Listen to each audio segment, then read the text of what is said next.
Allí vamos al versículo 15 en adelante, vamos a estudiar hoy día.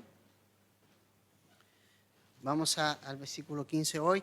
Recordar que obviamente estamos estudiando la carta a los Gálatas y esta ha sido una carta increíble en que Pablo ha estado exhortando a la iglesia, ¿verdad?, a poder volver al Evangelio de Jesucristo, porque la iglesia de Galacia estaba tristemente había abandonado al Evangelio de Jesucristo y lo que estaba haciendo era creer o más bien agregarle a Jesús obras y la ley, ¿no? Habían maestros que estaban enseñando que bueno que habías creído en Jesucristo, pero muchos de ellos estaban enseñando que realmente tenías que igual cumplir la ley y los rituales de la ley, y entonces eso invalidaba el Evangelio. Lo que Pablo estaba escribiendo en esta carta es que no podemos agregarle algo a Jesús y al Evangelio porque finalmente deja de ser Evangelio. Cuando le quitamos o le agregamos algo a Jesús, deja de ser Evangelio, deja de ser transformador, ¿verdad? Deja de ser suficiente, deja de ser transformador, deja de ser santificador.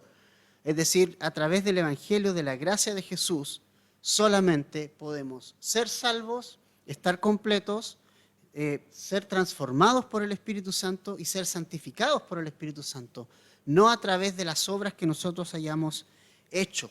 Eso solo ocurre, ¿verdad?, cuando hemos creído por fe en Jesucristo. Como nos dice Efesios 1:13, dice que en Jesús, habiendo nosotros creído en Él, el día en que oímos la palabra de verdad, del Evangelio de la salvación, y habiendo creído en Él, fuimos sellados por el Espíritu Santo de la promesa. Entonces, la promesa en la Biblia, hay muchas promesas en la Biblia, pero la promesa más genial de todas es la promesa de salvación, ¿ok?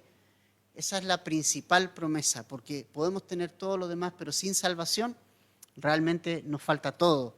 Entonces, la Biblia nos habla de muchas promesas, pero la promesa a la base de cualquier otra promesa es la promesa que Dios hizo de un Salvador. Y esa promesa es lo que Pablo nos ha estado mostrando en estos últimos domingos. Dios se la dio a un hombre como Abraham, a quien Dios llamó simplemente por la gracia. Abraham era un hombre de un pueblo pagano. Abraham no era un hombre judío, era un hombre pagano de una tierra llamada Ur de los Caldeos, en donde había mucha idolatría. Pero fíjate, a esa persona Dios le mostró su gracia y le dijo: yo tengo una promesa para ti. Así que una cosa que me gusta mucho es que la verdad es que Dios no usa ni le habla a personas súper, hiper santificadas que caminan a 5 metros del piso, ¿no? Y eso es muy bueno para nosotros saberlo. Dios no busca ese tipo de personas porque ese tipo de personas no existe, ¿no? No hay personas que estemos 5 metros bajo el piso, ¿no? Todos somos pecadores para Dios y eso es importante saberlo. Pecado, la palabra pecado en el griego es armatía, que quiere decir errar al blanco. Errar al blanco. Tiene esa connotación de este juego. No sé si tú has ido a los supermercados y en la parte de juegos hay unos juegos así que tienen como un asunto redondo que viene con unos dardos, ¿sí? Entonces tú tienes ese y cada área te da un puntaje, pero el puntaje ideal está en el centro, en el blanco. Entonces tú tiras los dardos. Pecado justamente tiene esa connotación en el griego, es no dar en el punto central, ¿ya? Entonces, ¿cuál es el estándar que Dios pide a la humanidad? ¿Cuál es el punto central que Dios quiere que la humanidad le apunte? Es la perfección y la santidad. Ese es el punto central. Por eso, toda boca se tiene que callar delante de Dios. Si nos comparamos con otras personas, vamos a encontrar a más de alguien peor que nosotros, tenlo por seguro. Pero nuestro punto de comparación no tiene que ser otro. Nuestro punto de comparación es Jesús. Nuestro punto de comparación es Dios, su santidad. Y cuando nos comparamos con Él, entonces ahí ya no tenemos nada que hacer. Erramos al blanco. ¿Sí? Entonces, como todos estamos en esa condición, Dios dio una promesa de salvación a un hombre llamado Abraham, que estaba en la misma condición que todos nosotros. La única diferencia de Abraham y otra persona fue que él creyó por fe en la promesa de un Salvador. Él creyó la promesa y esa promesa le fue contada, dice la Escritura, por justicia. Luego de escuchar la promesa de Dios, Abraham la creyó y fue contada por justicia. Entonces, lo que vamos a ver hoy día nosotros, ya hemos hablado de la justificación. ¿Qué es lo que es la justificación? Es que en Jesús todos nosotros hemos sido perdonados, hemos sido justificados delante del Padre y ya el Padre nos ve a nosotros como si nunca hubiésemos pecado. Fue el acto de haber sido declarados justos por medio de la justicia de Cristo, no por obras. Entonces, no ha sido por obras. Abraham ni siquiera soñaba con la ley todavía ni aparecía, la circuncisión todavía no aparecía, pero ya Abraham había sido justificado por la fe. Entonces, esta promesa de salvación dada a Abraham ahora pasó a todos nosotros los que hemos creído por Jesucristo, en Jesucristo. A todos ha pasado. Y eso es lo que dice el verso 14 de Gálatas 3, a fin de que en Cristo Jesús la bendición de Abraham viniera a los gentiles para que recibiéramos la promesa del Espíritu mediante la fe. Así que, familia, podemos nosotros hoy, ¿por qué tenemos el Espíritu Santo? Porque creemos en Jesús. El Espíritu Santo no es un premio para los que se portan bien. El Espíritu Santo no es un premio, no es una recompensa. Hay gente que piensa, y con esto de la religiosidad, hay mucho de religiosidad que piensa, voy a ayunar 30 días, 40 días, y ahí el Señor me va a llenar de su Espíritu Santo. Eso no enseña la Biblia. La Biblia nos dice que el Espíritu Santo es un regalo gratuito. Es un regalo para todo aquel que viene a Jesús en fe y le confía su vida viniendo con todos sus pecados, con todas sus maldades, y arroja todo eso a los pies de Jesús y le dice, Jesús, yo me entrego a ti hoy, y desde ese momento el Espíritu Santo entra, transforma nuestra vida y hace nuevas todas las cosas. No es un premio, es un regalo. ¿Se entiende la diferencia? Nosotros los seres humanos trabajamos por premios siempre. Y estamos acostumbrados a no recibir nada gratis. Si quieres que en el trabajo te den un bono, tienes que trabajar. ¿Cierto? Acá hay varios profesores. La carrera docente, ¿no? Tienes que cumplir una serie de detalles y una serie de requisitos para que por fin te puedan premiar. Si eres dedicado al área comercial, exactamente lo mismo. Si logras hacer que la empresa crezca en ganancia y si logras hacer que duplique las ventas y todo eso, bueno, tienes el bono. Tienes el pago. Estamos acostumbrados a trabajar para recibir algo, ¿no? Bueno, pues en este caso es todo lo contrario. Dios te da algo gratis. Te lo quiere dar gratis. Y es nueva vida en Cristo y su Espíritu Santo morando en tu vida. El Espíritu Santo no se gana, ni se merece, es un regalo que Dios nos ha dado en Cristo.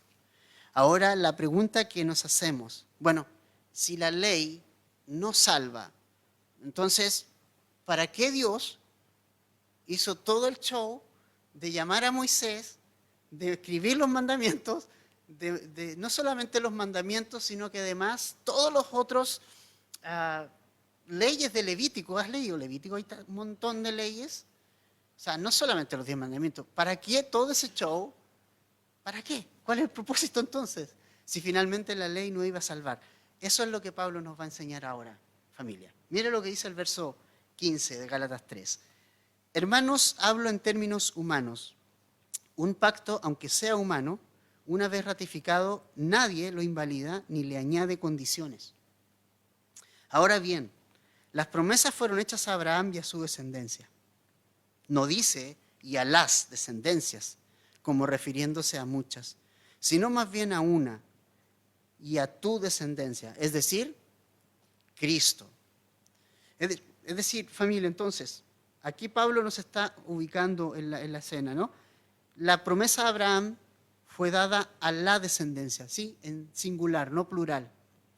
Esa promesa hecha a Abraham que en su simiente singular, iban a ser benditas todas las naciones de la tierra, se estaba refiriendo, y aquí tenemos la interpretación, se estaba refiriendo a Jesús.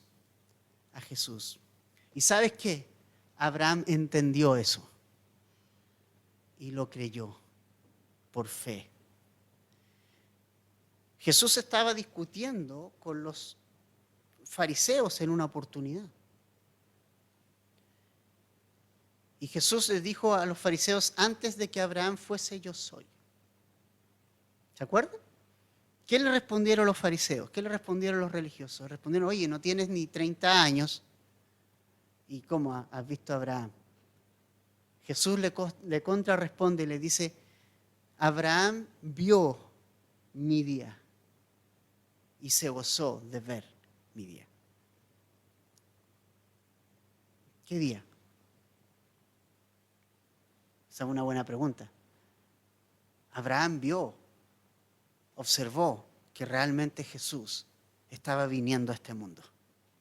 Y ese día fue el día más gozoso de Abraham, aunque no estaba todavía en el cielo, estaba en el seno de Abraham. Antes en el Antiguo Testamento no estaba el cielo, estaba la gente que moría creyendo la promesa de salvación en Cristo, iba al seno de Abraham, que estaba en el fondo de la tierra, ¿no? En el lugar estaba el seno de Abraham, el abismo, y el otro lado estaba el infierno o el Hades, donde iban las personas que no habían creído esta promesa.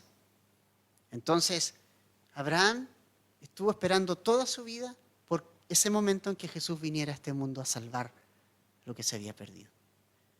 Esa promesa creyó Abraham. Entonces, y Dios hizo un pacto con él. ¿Sabes qué? Nosotros los seres humanos no podemos hacer un pacto con Dios. ¿Por qué? Porque fallamos en nuestros pactos.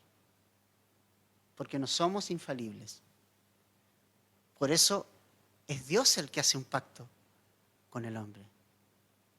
¿Has escuchado esa frase de pacte con Dios? Bueno, lamento decirte que no puedes cumplir, aunque pactes lo que pactes. Pero sí Dios ha hecho un pacto contigo y conmigo. Un pacto en su Hijo Jesucristo.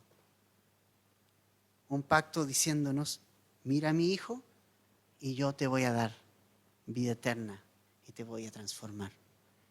Y ese pacto no intervengo yo. Es un pacto que no depende de mí. Es un pacto que simplemente depende de mi Padre, el que me lo dio. Él me lo dio de manera gratuita.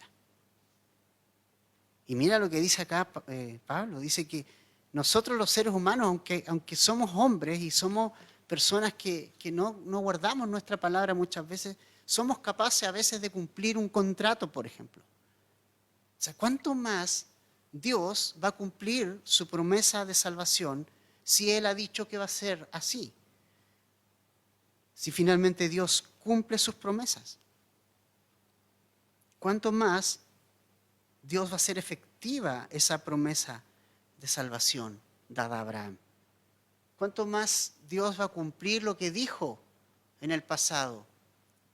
Y finalmente en Jesús se cumple. Entonces, estas cosas, esas promesas que Dios hizo a Abraham, no las invalida la ley. Y eso es lo que nos dice allí el verso 17 de Gálatas 3. Dice, lo que digo es esto, la ley que vino 430 años más tarde no invalida un pacto ratificado anteriormente. ¿Por quién? Por Dios, como para anular la promesa.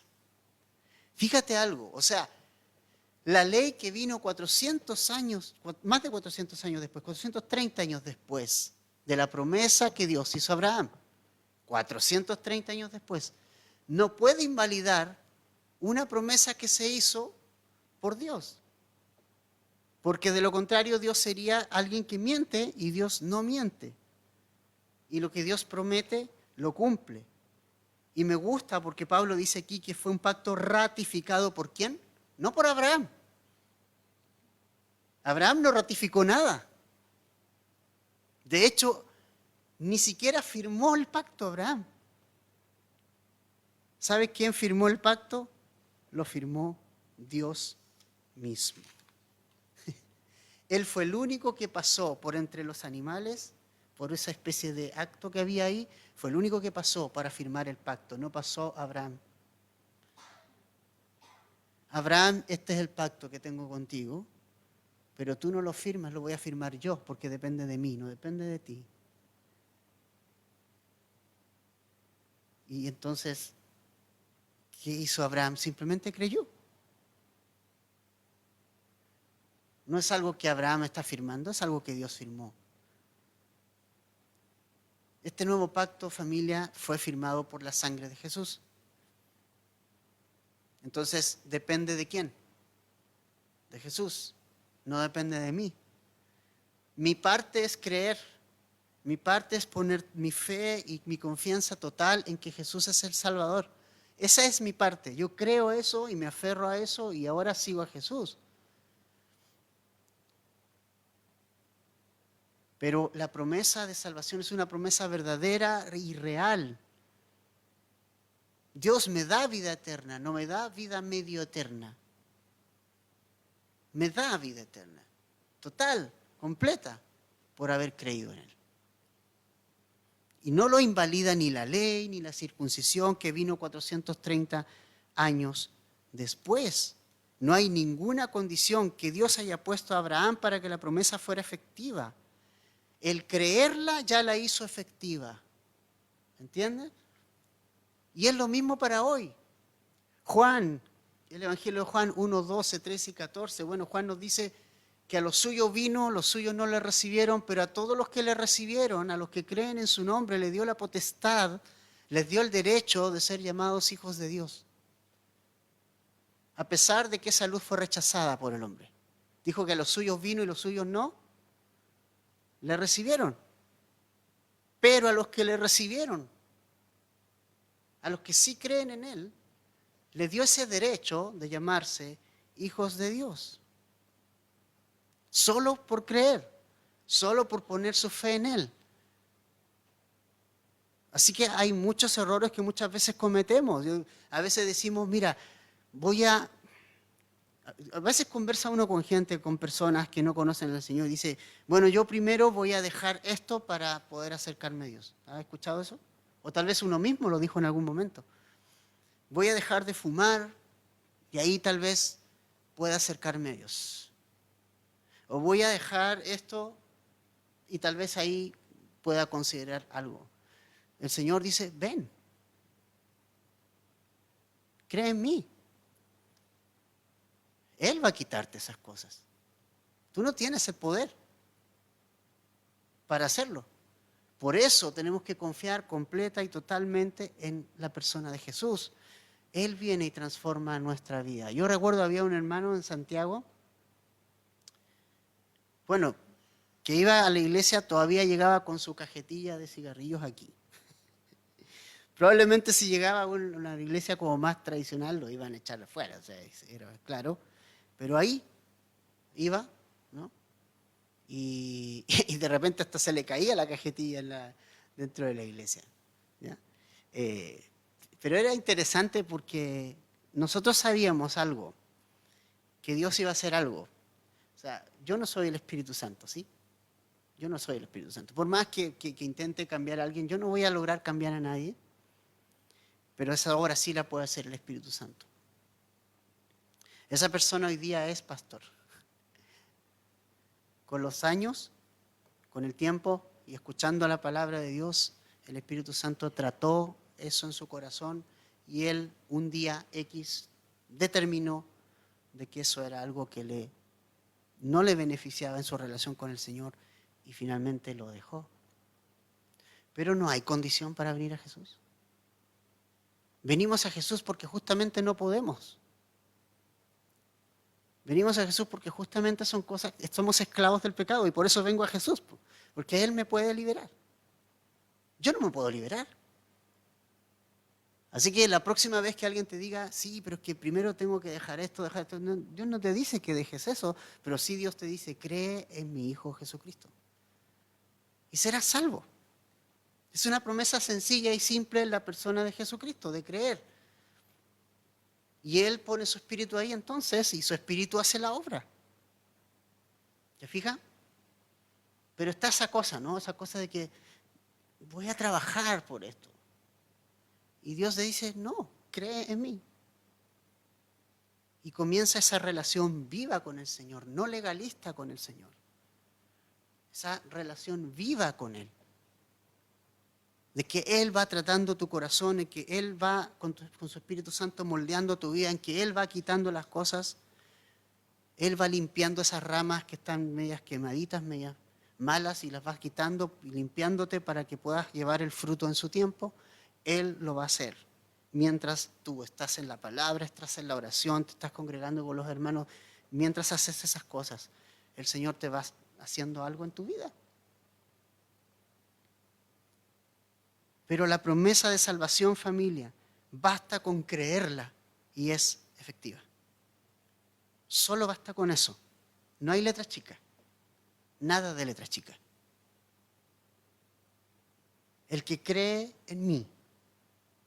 Jesús lo dijo. Aunque esté muerto, vivirá. El que cree en mí.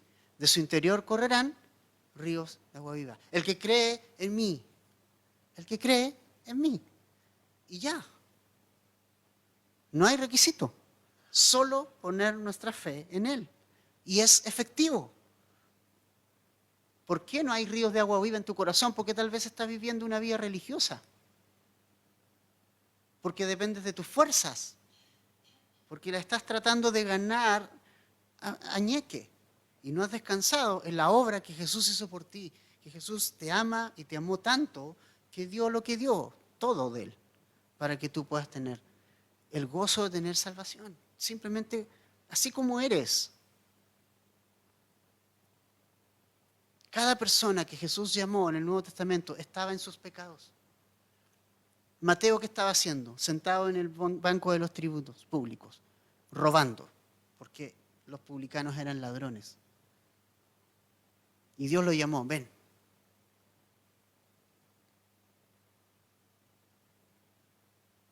Y él lo dejó todo, claro.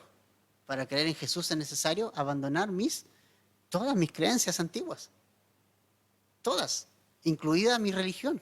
Todo, para seguir a Jesús. La mujer adúltera estaba saliendo del acto del adulterio y Jesús le dijo, vete y no peques más, yo no te condeno. Y esa mujer nunca más volvió a ser la misma, porque creyó en la promesa de salvación. Dios ha prometido salvarnos por medio de Jesús. Él puso su vida, Él me la dio, la volvió a tomar para darme vida eterna. Y eso es una promesa efectiva, solo por Cristo. Solo por creer en Cristo.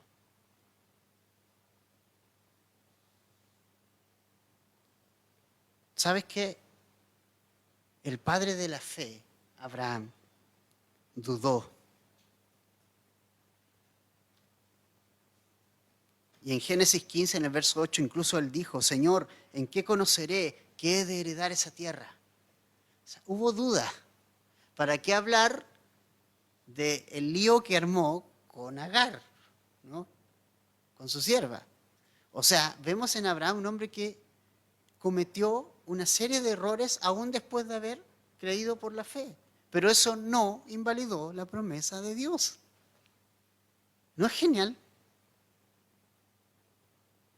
Que tampoco nosotros invalidamos la promesa de Dios si hemos creído en Cristo. No podemos invalidar la promesa de Dios, ni aún con nuestras faltas de fe, con nuestros días malos, ni aún enojándonos con Dios a veces. Ni aún eso invalida la promesa que Dios te ha hecho de que creyendo en Jesús tienes salvación. Si dependiera de nosotros, ¿seríamos salvos este ratito aquí en la iglesia? Después llegaríamos a casa y ya no seríamos salvos por nuestra conducta, por lo que pensamos. 5 minutos estaríamos salvos, los otros 5 no. A Dios gracias, no depende de nosotros. De una promesa depende. Y de una promesa firme. Porque esa promesa la hizo nuestro Dios. Entonces, qué genial es eso. Ni la ley, ni la circuncisión podrían coartar esta promesa de la ley. ¿Okay? Entonces, Dios cumple su promesa de salvación porque Dios no falta a su promesa. Y eso es maravilloso. Nosotros entramos en el pacto solamente y únicamente por la fe. No hacemos pacto con Dios. Dios lo hizo con nosotros por medio de Cristo. Hay una gran diferencia. No hacemos pacto con Dios. Dios lo hizo por nosotros y con nosotros por medio de Jesucristo. Entonces la pregunta es ahora, familia, un poco esto es lo que vamos a ver central hoy.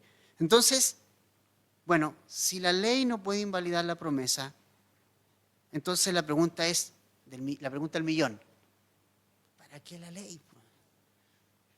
¿Para qué todo ese show y los 10 mandamientos y las leyes levíticas y toda esa cosa? Mira lo que dice el verso 19 de Gálatas 3. Dice, porque si la herencia depende de una ley, ya no depende, el 18 dice, porque si la herencia depende de una ley, ya no depende de una promesa, pero Dios se la concedió a Abraham por medio de una promesa. Entonces, ¿para qué fue dada la ley? Fue añadida a causa de las transgresiones, hasta que viniera la descendencia a la cual había sido hecha la promesa. Ley que fue promulgada mediante ángeles por mano de un mediador. Ahora bien, un mediador no representa a uno solo, pero Dios es uno solo. ¿Es entonces la ley contraria a las promesas de Dios? De ningún modo. Porque si se hubiera dado una ley capaz de impartir vida, entonces la justicia ciertamente hubiera dependido de la ley. Pero la Escritura lo encerró todo bajo pecado, para que la promesa que es por la fe en Cristo Jesús fuera dada a todos los que creen. Entonces, ¿para qué sirve la ley? Punto 1, y aquí está la respuesta. Fue dada a causa de nuestros pecados. Eso es en primer lugar. El hombre, contrariamente a lo que muchos piensan, necesitan ley. La necesitan. La necesitamos. Un país, una nación, una familia necesita normas y reglas, leyes, porque de lo contrario se matarían. Hay un poco gente como media romántica, no, si el hombre tiene cosas bonitas. Y estamos de acuerdo porque aún el que no cree ha sido creado a imagen y semejanza de Dios y algunas veces algunas cosas buenas hacemos, ¿sí? Pero también hacemos cosas como las que pasaron en Texas.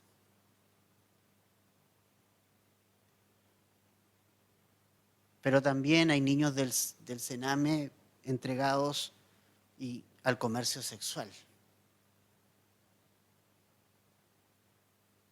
Pero también hay niños todos los días abusados y violados por personas, seres humanos, incluso dentro del mismo núcleo familiar. Pero también adulteramos con nuestra mirada, robamos con nuestro corazón, envidiamos con nuestro corazón. Somos malvados. Sin ley, el pueblo se desenfrena. La ley no cambia, pero la ley impide que pasen tragedias peores. Si no estuviera la ley del tránsito, pueden entender el caos que habría en las calles. Ahora, ¿la ley de tránsito asegura que no vayan a haber accidentes? No, no lo asegura. Pero tal vez impide que hayan muchos más. Aunque nosotros sabemos que la ley no cambia nuestro corazón, porque si la ley nos dice que corramos a 50 en una parte, probablemente con apuro vamos a ir a 100 igual, con el riesgo que eso significa. La ley de Dios fue dada para recordarnos que somos pecadores y necesitamos un límite. Mientras llega Jesús. Ese era el propósito de la ley. La ley no es lo ideal, es para llevarnos, no puede cambiar nuestro corazón, pero la ley era necesaria. Era necesaria. Dios tenía que recordar a Israel, tenía que recordarle al hombre, lo más importante es Dios. ¿Cuál es el primer mandamiento? No tendrás dioses ajenos delante de mí. ¿Por qué? Porque el hombre sí los quiere tener.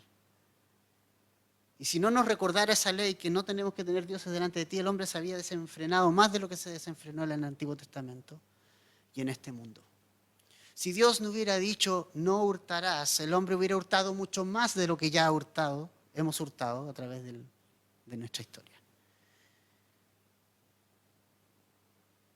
Y es más, Jesús dijo otras cosas más. Dijo, ¿oíste que fue dicho?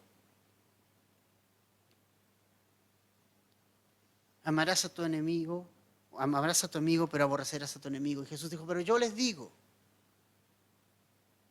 que tienen que amar a sus enemigos.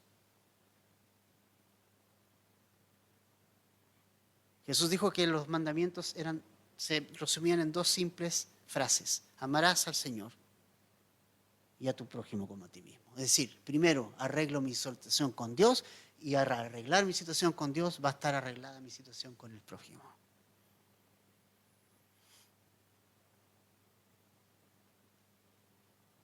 Y al ver eso y al escuchar eso, no puedo otra cosa sino que decir, no puedo.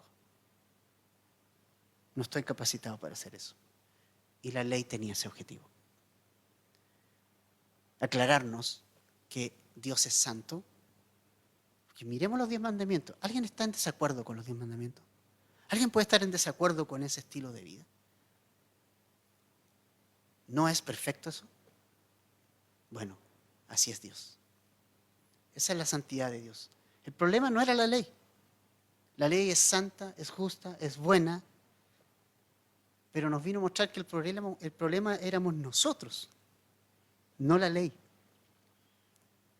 Entonces, primero, la ley fue una especie de control para mostrarnos nuestros pecados y mostrarnos la necesidad que teníamos urgente de un Salvador. Así que, ¿es contraria a la promesa de la salvación o la ley a la salvación? No. ¿Por qué? Porque la ley fue el instrumento que Dios usa para decirte, hey mundo, tú estás en pecado. Hey mundo, tú estás contra mí. Tú no has cumplido mi ley, mundo. Mira, ahí está. Por eso yo ahora te he dado a Jesús, que te puede salvar, para que ponga esa ley en tu corazón y por medio del Espíritu Santo puedas ser una nueva persona. La ley nos muestra que somos pecadores y que necesitamos a un Salvador, desesperadamente. Nunca fue un instrumento de salvación, pero sí un instrumento que nos llevaba a un Salvador, ¿sí? Entonces, como dice el 21, ¿es entonces la ley contraria a las promesas de Dios? De ninguna manera. Porque si se hubiera dado una ley capaz de impartir vida, entonces la justicia ciertamente hubiera dependido de la ley.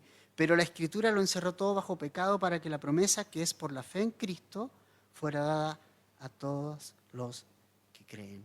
O sea, la ley no es contraria a las promesas de Dios porque nos muestra la necesidad de un Salvador.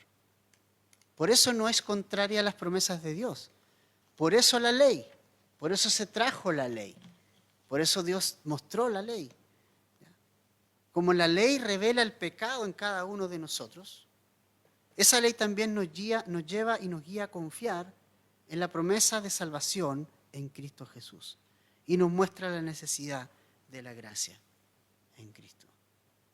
Entonces mira qué contradictorio. Estos Gálatas estaban yéndose a la ley. Pero ¿cómo iban a volverse a la ley si ellos, justamente la ley nos condena? ¿Te fijas? ¿Cómo es que voy a llegar e irme a la ley si nunca la puedo cumplir ni la podré cumplir? Jesús les dijo a los fariseos, les dijo, ustedes atan cargas pesadas en las personas, difíciles de llevar, que ni siquiera ustedes han podido llevar. ¿Por qué? Los Gálatas están yéndose, desviándose, dice, y Pablo les llama la atención. Ahora, si todos se hubieran salvado por la ley, ¿te imaginas? ¿Quién podría ser salvo? Nadie. Nadie. Nadie. Ninguna persona. Por eso Dios lo encerró todo bajo lo mismo. Todos somos pecadores. Unos, tú puedes decir, este es más que yo, menos que yo, podemos decir lo que queramos. Pero miramos a Dios y no tenemos nada que hacer. Miramos la ley de Dios, miro mi corazón y digo, no tengo nada que hacer. Pero gracias a Dios por la promesa de salvación en Cristo, que me hizo libre de mi pecado. Qué genial es eso. Gracias a Dios no es por ley. Verso 23 de Gálatas 3 dice, antes de venir la fe, estábamos encerrados bajo la ley, confinados para la fe que había de ser revelada.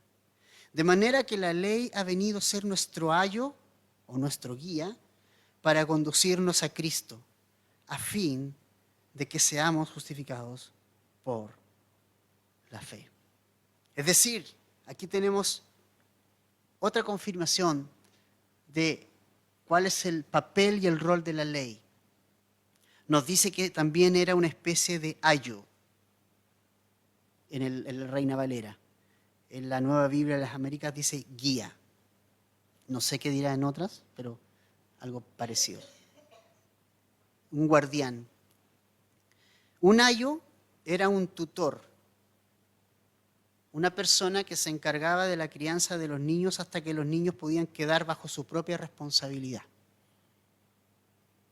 Y ya podían tomar sus propias decisiones. O sea, Pablo nos dice que la ley cumplió también ese rol. Tomarnos de la manito, llevarnos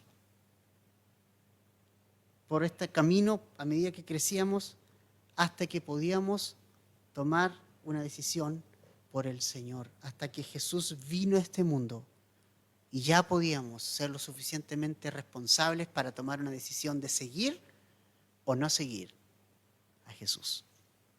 Entonces la ley también fue esa persona encargada de la crianza nuestra. La ley estaba actuando como esa nodriza hasta que Cristo viniese y revelase las buenas nuevas del Evangelio de Jesucristo. Ese rol tuvo. Pero una vez venido Cristo, y eso es lo interesante, ya no estamos bajo ese ayo, ¿sí? O sea, ya, listo, ya la ley cumplió su propósito. Y ahora que vinimos a Jesús, ya la ley se va, listo. No necesitamos más la ley porque ya vinimos a Jesús. ¿Se entiende eso? ¿Y sabes qué es tan importante esto, familia? ¿Sabes por qué es tan importante?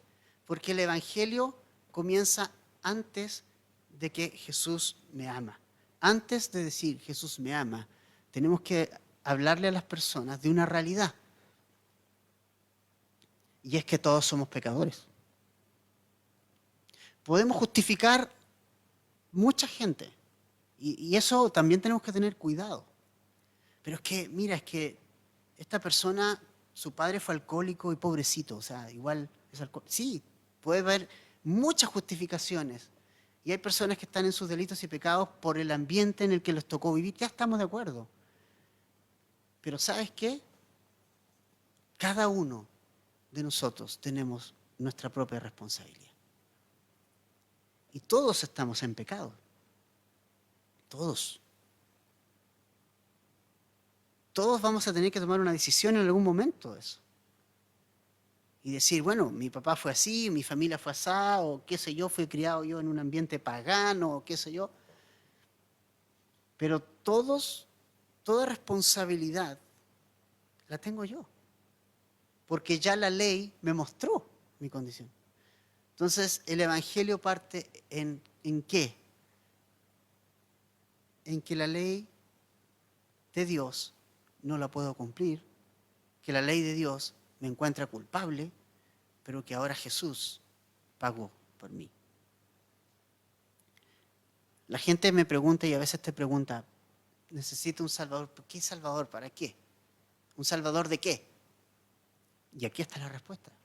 Un Salvador de este ayo. Un Salvador que me quite de este cuerpo mortal que está bajo la ley, que me dice que estoy condenado y necesito un Salvador. Pero una vez que vine a Cristo, hasta ahí llegó el tutor. Hasta ahí llegó la ley. Entonces ya la ley cumplió su propósito. Viniendo Jesús, ya no estamos bajo esa nodriza y tanto judíos como gentiles podemos venir a Cristo hoy. ¿Te fijas? Entonces el propósito de la ley es bien clarito. Mostrar que estábamos en pecado y llevarnos de la mano hasta que Jesucristo apareciera.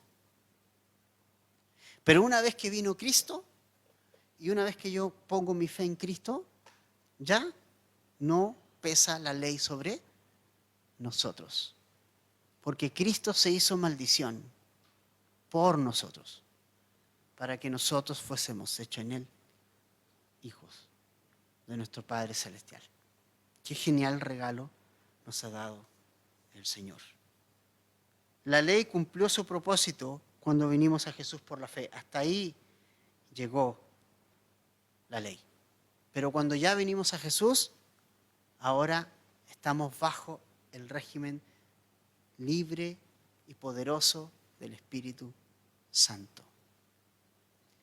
Y ya no son obras las que muestro, sino es fruto de mi relación con Jesucristo.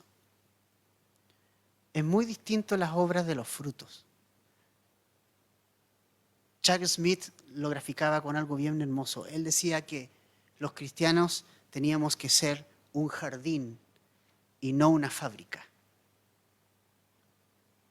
En la fábrica todo es esfuerzo. Se trabaja para producir. El jardín es un cultivo en que riegas tu relación con el Señor, la cuidas, abres la palabra, estás en oración y el Señor se va cultivando esa relación con el Señor. El Señor va moldeando, picando la tierra de tu corazón, poniendo esa semilla. Empiezas a regar esa relación, el Señor empieza a regar, empiezan a salir los primeros brotecitos del árbol. Empiezan a aparecer cosas, empiezan a salir cosas que yo no tenía idea que estaban mal, pero el Señor me las empieza a mostrar y Él mismo las empieza a tratar, Él mismo empieza a quitar esas cosas que le molestan. El Señor empieza a limpiar mi vida hasta que llegado su tiempo, el fruto aparece. Yo no he visto todavía ninguna manzana en junio que diga yo quiero nacer ahora. Yo quiero ahora madurar. Lo único que tiene que hacer una manzana es permanecer en el árbol donde está y esperar su tiempo de madurez. ¿Qué tenemos que hacer como cristianos? Permanecer en la vid. Juan capítulo 15. ¿Quién es la vid? Jesús. Y esperar a que el fruto llegue a su tiempo. ¿Y quién disfruta de los frutos? El resto de las personas. El fruto no es para alimentarme a mí mismo. El fruto llega a alimentar a otros. Otros pueden ver la obra de Dios en mi vida y decir, ese Yo quiero comer de ese fruto. Yo quiero comer ese fruto que está ahí. ¿Qué pasó con esta persona que ahora está mostrando el fruto del Espíritu en su vida? Antes era chispita, ahora ya no tanto. ¿Qué pasa? Quiero ese fruto, yo quiero eso también. Y va a traerle gloria al Señor. Contrario a las obras, porque cuando uno hace obras, la gloria es para la persona. Porque la persona se esforzó. Y en cierta manera creemos que cuando nos esforzamos es porque merecemos algo. Pero en mi relación con Dios no funcionan así las cosas. No somos fábrica, somos un cultivo de Dios, un jardín de Dios, regado por la gracia de Dios, entregada gratuitamente a todos nosotros, familia, por medio de una relación con Jesucristo. Realmente es maravilloso esto. Entonces, concluyendo versos 28 y 29, no hay judío ni griego, no hay esclavo ni libre, no hay hombre ni mujer, porque todos son uno en Cristo Jesús. Y ustedes son de Cristo. Entonces son descendencia de Abraham y herederos según la promesa. Qué genial manera de terminar esta mañana. O sea, ya no hay diferencias entre las personas cuando venimos a Jesús. Porque todos hemos venido a Jesús de la misma manera. Porque todos estábamos en la misma condición. La persona que se prostituía, la persona que robaba, la persona que se drogaba, la persona que tenía una gran educación buena, títulos, moralmente correcto, y también esta otra persona, ambas vienen a Dios de la misma manera. No es mejor este ni mejor este. Todos vienen y somos uno en Cristo, porque finalmente para Dios todos éramos pecadores y todos estábamos destituidos de la gloria de Dios, ninguno más, ninguno menos. Y entonces en Cristo Él nos hace a todos iguales. ¿Por qué? Porque todos éramos pecadores y somos salvos por la gracia. Por eso me encanta esta iglesia y me encanta cuando voy igual y veo a los hermanos en Villarrica. Todos somos tan distintos, tan diferentes nosotros. Pero nosotros enfatizamos a Cristo entre nosotros, porque Cristo es el que nos une. Tal vez somos de distintas ideas, de muchas cosas, pero Cristo es lo que nos unió. Porque finalmente todos nosotros estábamos en el mismo saco. Todos éramos pecadores y todos hemos sido por la misma gracia salvos y por eso estamos aquí hoy. Así que nadie tiene ningún valor más que el otro. Para Dios, todos somos iguales. Y mujeres. Dice acá que no hay hombre ni mujer para Dios. Una persona una vez me dijo que el cristianismo tenía culpa de que existiera el machismo. Yo le dije, no sé qué cristianismo conoces tú, ni qué Jesús conoces tú. Porque Jesús le dio a la mujer la misma capacidad de ser salva, por la gracia de Dios, que a cualquier hombre. Viene a ser salva de la misma manera que cualquier persona.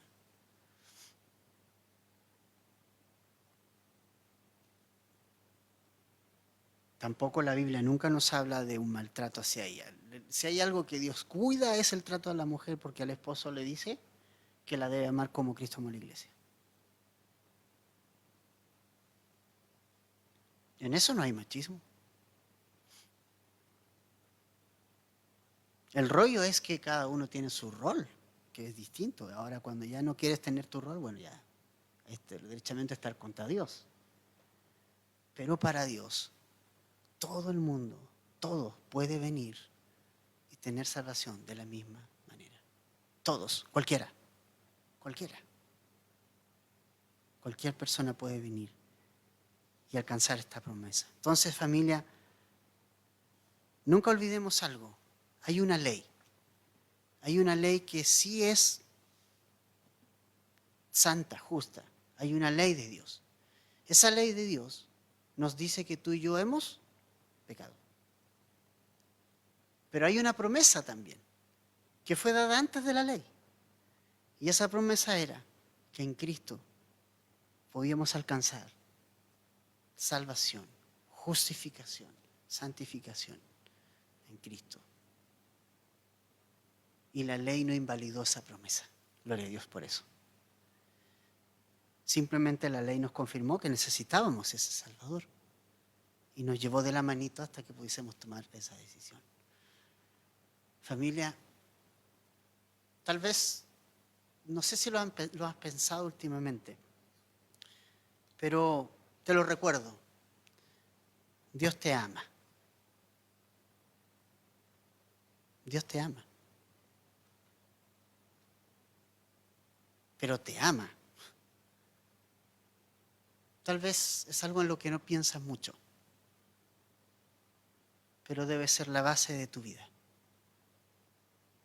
Dios te ama y tiene un plan tremendo con tu vida. Solo espera que creas la promesa de salvación y de nueva vida en Cristo. Créele a Dios. Vamos a orar, ¿les parece? Ponte de pie, vamos a orar al Señor.